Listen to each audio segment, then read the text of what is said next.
So finally मेरी ईदी आ गई। सो है एवरीवन, अस्सलाम वालेकुम। कैसे हैं आप लोग? तो ये मेरी ईदी थी। मैं पिछले ब्लॉग में आप लोगों को बताई थी कि मैं मेहंदी डला ले रही थी क्योंकि मेरी ईदी आने वाली थी।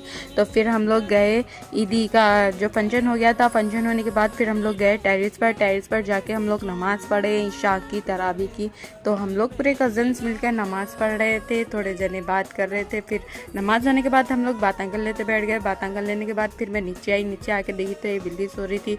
इन लोग सोते वक्त कितने प्यारे दिखते हैं और ये दूसरी बिल्ली लोगों को कोई टेंशन नहीं रहती, बस आराम करो, खाओ फिरो खेलो। और छोटे बिल्लियाँ तो बहुत मस्ती करते, घर में एक दूसरे के साथ खेल लेते, पंजे मारते करते। और बिल्लियाँ पालना भी बहुत अच्छा है, मेरे को तो बहुत पसंद कैट्स। फिर इससे मैं थोड़ी देर खेलने के बाद फिर मैं गई थी किचन में चाय बनाने के लिए, क्योंकि मेरे फूफा ने बोला था मुझे चाय बनाने के लिए। तो मैं 2 कप चाय बनाई। चाय बनाने के बाद फिर मुझे लग रही थी भूख। हम लोग बाहर से बिरयानी मंगाए थे, इतने फुल जनों का घर पर बनाना बोले तो ज़रा मुश्किल था। तो हम लोग बाहर से बिरयानी बनाए थे, बहुत अच्छी बनी थी बिरयानी।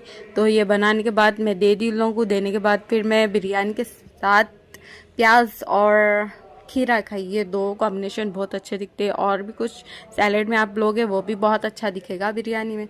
तो मैं खाने लग गई थी, ज़बरदस्त थी बिरयानी। फिर उसके बाद मेरी कज़न सिस्टर ना अंगूर में ये सब मिर्ची और नमक और मिलाकर लेके आए थे मिक्स। वो खाने के बाद बहुत अच्छा दिखा, आप लोग भी ट्राई करो। फिर उसके बाद हम लोग ना सैरी कर लिए थे। करने के बाद फिर हम लोग फजर की नमाज़ पढ़ रहे थे। मैं शूट नहीं कर सकी, फिर डायरेक्ट मैं इफ्तार का ले ली। इफ्तार में हम लोग सब साथ मिलकर इफ्तार की तैयारी कर रहे थे और दस्तर सजा रहे थे। और हम लोग दस्तर लगाने के बाद सब जने दुआ के लिए बैठ गए।